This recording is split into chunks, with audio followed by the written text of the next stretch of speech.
আসসালামু আলাইকুম। এখন আমরা ওমর ফারুক কবিতাটির মূল ভাব নিয়ে আলোচনা করব, অর্থাৎ টাইপ ৩ নিয়ে কথা বলবো। টাইপ ৩ এ আমাদের বেশ কিছু প্রশ্ন আছে যেখান থেকে তোমাদের কমন আসার সম্ভাবনা রয়েছে। চলো এটা আমরা এক নজরে দেখে নিই। ২১ নাম্বার প্রশ্ন খেয়াল করি। ২১ আছে ২১ নাম্বার প্রশ্নে আছে ওমর ফারুক কে, অথবা হযরত ওমর ফারুক রাদিয়াল্লাহু তাআলা ছিলেন ইসলামের প্রথম খলিফা, না ইসলামের দ্বিতীয় খলিফা। এটাই আনসার। তো উত্তর হচ্ছে ইসলামে আমাদের ৪টি খলিফা। প্রথম খলিফার নাম হচ্ছে আবু বকর রাদিয়াল্লাহু তাআলা, দ্বিতীয় খলিফা হচ্ছে ওমর ফারুক, তৃতীয় হচ্ছে ওসমান রাদিয়াল্লাহু তাআলা, চতুর্থ হচ্ছে আলী রাদিয়াল্লাহু তাআলা। উত্তর হচ্ছে ২। ২২, আবু শাহামাকে কয়টি বেত্রাঘাতে নির্দেশ দেওয়া হয়েছিল? আবু শাহামা হচ্ছে ওমর ফারুকের পুত্র। সে মদ পান করেছিল, হারাম কাজ করেছিল, তো সেটার অপরাধে তাকে বেতের আঘাতে নির্দেশ দিয়েছিল। কতটি? ৮০টি। উত্তর হচ্ছে ৩। এখানে আরেকটা ঘটনা আছে। ৮০টি বেতের আঘাত দেওয়ার পরে ৮০টি মারার আগেই ছেলে মারা গিয়েছিল। তারপর আবু শাহামাকে যখন কবর দেওয়া হলো, সেই কবরের উপর যে কটা বাকি ছিল সে কটাও সে দিয়ে এসেছিল। উত্তর হচ্ছে ৮০। এবং সে ন্যায় বিচারক ছিল অনেক। ছেলে মদ পান করেছে তো কি হয়েছে, ছেলে খারাপ কাজ করেছে, এজন্য তাকে মেরে ফেলেছে, তাকে ছেড়ে দেয়নি সে। এরপর আমরা আসি ২৩ নাম্বার প্রশ্ন। ২৩-এ যাব। ২৩-এ হচ্ছে হযরত ওমর রাদিয়াল্লাহু তাআলার কোন গুণের পরিচয় কবিকে মুগ্ধ করে? ন্যায় বিচার, না। ধার্মিকতা, না। নির্ভীকতা, মানে তার মধ্যে কোনো ভয় ছিল না, সেটা, এটাও না। মানব প্রেম, তিনি মানুষদের অনেক ভালোবাসতেন। একটা চাকরকে উঠের পিঠে বসাইছিল, তারপরে নিজে হেঁটে গিয়েছিল পুরো মরুভূমি পথে, এরপর দুঃখিনী মায়ের ঘরে নিজে খাবার নিয়ে গেছে। এই ধরনের কিছু মানবপ্রেম ছিল, যে মানবপ্রেমের কাছে কাজী নজরুল ইসলামের চোখে মুখে তার সৌন্দর্যটা কবি বেশি মুগ্ধ হয়েছেন। এরপর আমরা দেখব ২৪ নাম্বার কি আছে। ২৪-এ আছে ধুলার তখত কি? ধুলার সিংহাসন, ধুলির আসন, দুর্বল সিংহাসন, দুর্বল আসন। অর্থ হচ্ছে ধুলার সিংহাসন। ২৪-এর ক। এরপর আমরা দেখব ২৫। মুয়াজ্জিনের কণ্ঠে কবি কি শুনতে পেয়েছেন? পাপিয়ার ডাক, পাপিয়ার ডাক, চকরির গান, এগুলো তো সবই ছিল। আজানের ধ্বনি, সেটাও শুনতে পেয়েছেন। কিন্তু আসলে কবি সব কিছু মিলিয়ে ওমরের আহ্বানটা শুনতে পেয়েছেন মুয়াজ্জিনের কণ্ঠে। মুয়াজ্জিন মানে যিনি আজান দেন, তার কণ্ঠে কবি ওমর ফারুকের ডাকটাই শুনতে পাচ্ছেন। কারণ ওমর ফারুকের সঙ্গে আজান দেওয়ার একটা নিয়ম আছে বা একটা ঘটনা আছে। যখন ওমর ফারুক ইসলাম ধর্ম গ্রহণ করেন নাই, আগে তিনি পৌত্তলিক ছিল, তখন প্রকাশ্যে আজান দেওয়ার কোনো অনুমতি ছিল না, আজান দিলেই মেরে ফেলা হতো। বাট ওমর ফারুক ইসলাম ধর্ম গ্রহণ করার পরে আজান দেওয়াতে কোনো ভয় ছিল না মানুষের মধ্যে। এই জন্য এখনকার মুয়াজ্জিন যারা আজান দিচ্ছেন তাদের কথা হচ্ছে ওমর ফারুককেই যেন তারা রাখছেন। উত্তর ৪।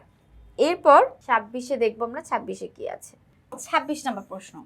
এখানে আছে ওমর ফারুক কার দক্ষিণ বাহু? দক্ষিণ বাহু মানে ডান হাত, দক্ষিণ মানে ডান, বাহু মানে হাতকে বোঝাচ্ছে। কার ডান হাত ছিল? হযরত মুহাম্মদ সাল্লাল্লাহু আলাইহি সাল্লামের ডান হাত ছিল। ওমর ফারুক হযরত মুহাম্মদ সাল্লাল্লাহু আলাইহি সাল্লামকে অনেক ভালোবাসতেন, সেজন্য নবী যেখানে যেতেন ওমর ফারুকও সেখানে যেতেন। নবী যেখানে যুদ্ধ করতেন ওমর ফারুকও সেখানে গিয়ে যুদ্ধ করতেন, সেজন্য তার ডান হাত বলা হয়েছে। ২৭, কে হযরত মুহাম্মদ সাল্লাল্লাহু আলাইহি সাল্লামের পায়ের কাছে তলোয়ার সমর্পণ করেছিল, মানে তলোয়ারটা রেখে দিয়েছিল, আত্মত্যাগ করেছিল? খালিদ বিন ওয়ালিদ, আমর বিন আস, ওমর বিন খাত্তাব, ওমর বিন আব্দুল্লাহ আজিজ। এখানে উত্তর হবে ওমর বিন খাত্তাব। এখন বিন কি? বিন শব্দের অর্থ হচ্ছে পুত্র, আর খাত্তাব হচ্ছে ওমর রাদিয়াল্লাহু তাআলার বাবার নাম, বাবার নাম। তাহলে অর্থটা হচ্ছে এরকম, খাত্তাবের পুত্র ওমর। ঠিক এভাবে খালিদ বিন ওয়ালিদ, ওয়ালিদের পুত্র খালিদ। আমর বিন আস, আসের পুত্র আমর। এরপরে আব্দুল আজিজের পুত্র ওমর। তো আমাদের কি খাত্তাবের পুত্র ওমর রাদিয়াল্লাহু তাআলা। উত্তর হবে ৩ নাম্বারটা সঠিক উত্তর। এটা কিন্তু ওমর রাদিয়াল্লাহু তাআলার পুরো নাম আবার বলো না। ওকে ফাইন, আশা করি আমরা বুঝেছি। এবার আমরা দেখব ২৮ নাম্বার প্রশ্ন। ২৮-এ কি আছে?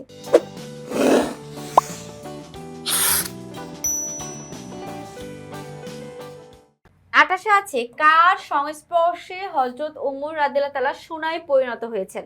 ইসলামের, হযরত মুহাম্মদ সাল্লাল্লাহু আলাইহি সাল্লামের, হযরত আবু বকর রাদিয়াল্লাহু তাআলার, হযরত আব্দুল্লাহ কাদের জিলানী। উত্তর হচ্ছে ইসলাম। ইসলাম হচ্ছে একটা রত্ন, এই রত্নের কাছে যত লোহা এসেছে সে লোহা স্বর্ণে পরিপূর্ণ হয়ে গেছে। কেন? কারণ ইসলাম হচ্ছে একটি শান্তির ধর্ম। যেই শান্তির কাছে মানুষ এসেছে সেই শান্তির কাছে এসে মানুষের জীবন পরিপূর্ণ হয়ে গেছে। এই জন্য কার স্পর্শে হযরত ওমর রাদিয়াল্লাহু সোনায় পরিণত হচ্ছে? ইসলামের। এবার আমরা দেখবো 29-এ। ওমর ফারুক কবিতায় কাকে পরশমানিক বলা হয়েছে? ওমরকে, ভ্রাম্যবাদকে, ইসলামকে, মানুষকে? ইসলামকে, কারণ পরশমানিক হচ্ছে একটা বিশেষ রত্ন, আর এই রত্নটাকে ইসলাম, যেই রত্ন অর্থাৎ ইসলাম শান্তির কাছে এসেছে সেই স্বর্ণে পরিণত হয়েছে, অর্থাৎ ভালো মানুষ হয়ে গেছে। উত্তর হবে 29-এর 3। এরপর আমাদের 30 নাম্বারটা দেখবো। 30-এ কি আছে? 30, ওমর ফারুক কোথায় বসে রাজ্য পরিচালনা করতেন? আচ্ছা, কোথায় ছিল? মসজিদে বসে? না। গৃহকোণে বসে? না। খেজুর পাতার চাটায়ে বসে? নাকি রাজ দরবারে বসে? উত্তর হচ্ছে 3 নাম্বার। এরপর আমরা দেখব 31 নাম্বার প্রশ্ন। হযরত ওমর ফারুক রাদিয়াল্লাহু তাআলা এর ঝুলিতে কখানা খুবুজ রুটি ছিল? এটা রুটির নাম, আমাদের যেমন পাউরুটি নাম থাকে না, বেকারি রুটি, পাউরুটি, তেমন একটা খুবুজ একটা রুটির নাম। সেটা কয়খানা ছিল? 2খানা। কারণ ওমর ফারুক সাহারা পাড়ায় এক জায়গায় যাবে, সেখানে যাওয়ার পথে মানে জেরুজালেমে যাবে, সেখানে যাওয়ার পথে তিনি 2টা রুটি নিয়েছিলেন, শুধু মাঝে খাবে সেজন্য। উত্তর 3 হবে। এরপর আমরা দেখবো এই পাশে আমাদের উত্তর আছে 32 নাম্বারটা আমরা দেখবো। 32-এ কি আছে? 32, জেরুজালেম যাত্রার পথে হযরত ওমর ফারুক রাদিয়াল্লাহু তাআলা কি কি খাদ্য সামগ্রী সাথে নিয়েছিলেন? জেরুজালেমে যাওয়ার পথে তো খেতে হবে, তিনি কি কি খাবার নিয়েছিলেন? দেখো, 3খানা শুকনো খুবুজ, না। আমি একটু আগে কিন্তু দেখেছি 2খানা রুটি নিয়েছে, এটা হবে না। মশক মানে একটি পাত্রে পানি এবং 4-5টা মুঠি খোরমা। খোরমা মানে কি? খেজুর। তো এটা হবে না, যেহেতু আমরা রুটি পেয়েছি 3টা রুটি তো সে নেয় নাই, 2টা নিয়েছেন। এবার 4-5টা পাউরুটি, না, এটা হবে না। মশকের ছাগে দুগ্ধ, ছাগলের দুধ নিয়েছিলেন? না। 2-3 মুঠি খোরমা মানে খেজুর, না। তারপর দেখো 2খানা শুকনো রুটি, এটা কারেক্ট হতে পারে।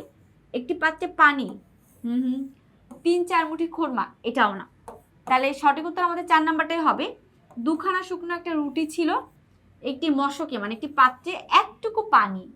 তোমরা জিজ্ঞেস করতে পারো একটুকু আবার পানি হয় নাকি? দেখো, মূল বইয়ে আমাদের কবিতার লাইনে একটুকু পানির কথাই আছে। এবং 2-3 মুঠি খোরমা, খোরমা মানে কি? খেজুর নিয়ে তিনি জেরুজালেমের উদ্দেশ্যে সাহারা পার হয়ে গিয়েছিলেন। উত্তর 4 নাম্বারটা কারেক্ট আনসার। এরপর আমরা 33 নাম্বারটা দেখি। হযরত ওমর রাদিয়াল্লাহু তাআলার জেরুজালেমে যাত্রাপথে কয়জন সঙ্গী ছিল? মানে সে যখন জেরুজালেমে যাচ্ছিলেন, খাবারগুলা কি কি নিল আমরা সেটা পড়লাম, এবং যাত্রা কি কি ছিল, মানে যাত্রাপথে সে কাকে নিয়ে গিয়েছিল? বিরাট সেনাবাহিনী? একদম না। সশস্ত্র প্রহরী মানে অস্ত্র সহ প্রহরীদের নিয়েছিল? একদম না। তারা বিশেষ নিরাপত্তা বাহিনী? একদম না। উত্তর কি? একজন মাত্র ভৃত্য। ভৃত্য শব্দের অর্থ কি? চাকর। একজন মাত্র চাকরকে নিয়ে সে জেরুজালেমের উদ্দেশ্যে গিয়েছিল, এত বড় শাসন রাজ্য থেকেও। পরবর্তী প্রশ্ন 34 নাম্বার, আমরা একটু লক্ষ্য করবো 34-এ। ইসলাম গ্রহণের পূর্বে ওমর রাদিয়াল্লাহু তাআলা কি ছিলেন? ইহুদি? না। খ্রিস্টান? না। নাসারা? না। পৌত্তলিক? উত্তর 4। এটা হচ্ছে আমাদের কারেক্ট অ্যান্সার।